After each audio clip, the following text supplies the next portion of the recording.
Dan Saudara Budi Aries Setiadi, Ketua Relawan Pendukung Jokowi atau Projo, resmi menjabat sebagai Menteri Komunikasi dan Informatika. Gebrakan Budi sebagai satu-satunya menteri dari kalangan relawan tentu dinanti di masa jabatannya yang tinggal 1,5 tahun lagi. Semuanya dalam tujuan akhir agar segera bekerja cepat. Sat-set bekerja cepat jadi harapan Presiden pada Budi Aries Setiadi yang dipilihnya menjadi Menkominfo baru menggantikan mantan Sekjen Partai Nasdem Johnny G. Plate yang kini terbelit kasus hukum.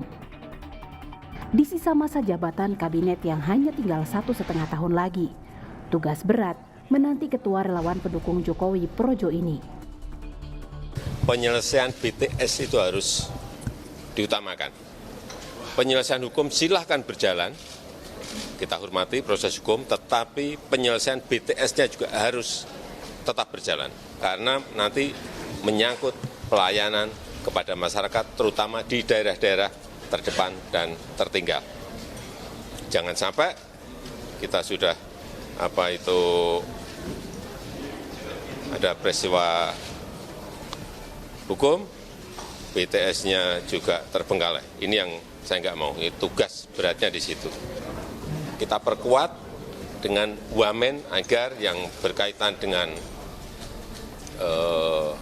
kedaulatan data, yang berkaitan dengan artificial intelligence, yang berkaitan dengan frekuensi, yang berkaitan dengan satelit, semuanya bisa segera dirampungkan.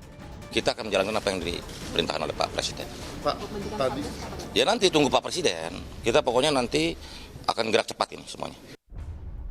Hanya terpaut beberapa jam sejak dilantik Presiden, Senin pagi, Menkominfo baru Budi Aries Setiadi langsung mengikuti upacara serah terima jabatan dari Menkominfo Interim Mahfud MD. Tak hanya proyek BTS, penguatan media sosial yang banyak digunakan masyarakat juga akan menjadi perhatian sang Menkominfo baru. Berat sekali ya tantangannya, tapi kita harus tetap optimis dan gerak cepat. Gak usah pesimis bahwa ada masalah, biarlah yang bermasalah berurusan dengan masalahnya, kita semua yang tidak bermasalah menyelesaikan masalah. Begitu kan?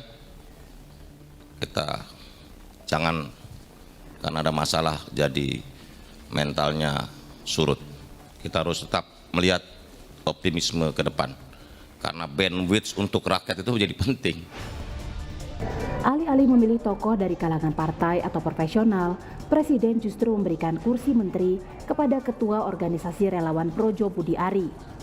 Budi pun menjadi satu-satunya menteri dengan latar belakang relawan yang dipilih Presiden. Pak Jokowi itu sebenarnya ingin memuliakan posisi para relawan.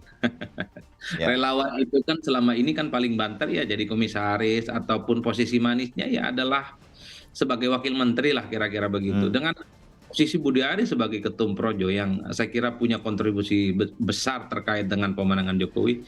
Jokowi ingin tunjukkan bahwa relawan itu adalah variabel penting. Tentu saja Pak Jokowi berharap betul hal-hal yang terkait selama ini belum maksimal itu bisa dilaksanakan, mengingat Budi Ari ini bukan hanya orang kepercayaan Jokowi, tapi tentu saja diharapkan tidak cawe-cawe dengan urusan politik, tidak cawe-cawe dengan urusan pilpres gitu ya. beliau sudah mantap dan memperhitungkan berbagai aspek sampai pada akhirnya hak prerogatif itu diputuskan seperti yang kesekian kalinya, kalau saya hitung sudah berapa?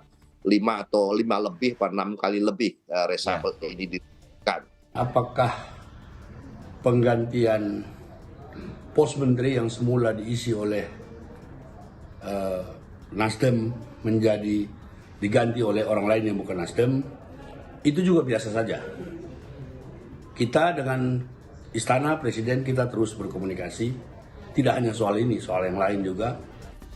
Siapapun yang menempati kursi menteri, mau dari kalangan partai, profesional, ataupun relawan, yang jelas Menkominfo baru memanggul harapan masyarakat untuk menjalankan tugas dengan baik. Gerak cepat, sat-set, menghadirkan sambungan internet di daerah tertinggal dan terluar yang dijanjikan tentu layak dinanti. Tim Liputan Kompas TV, Jakarta.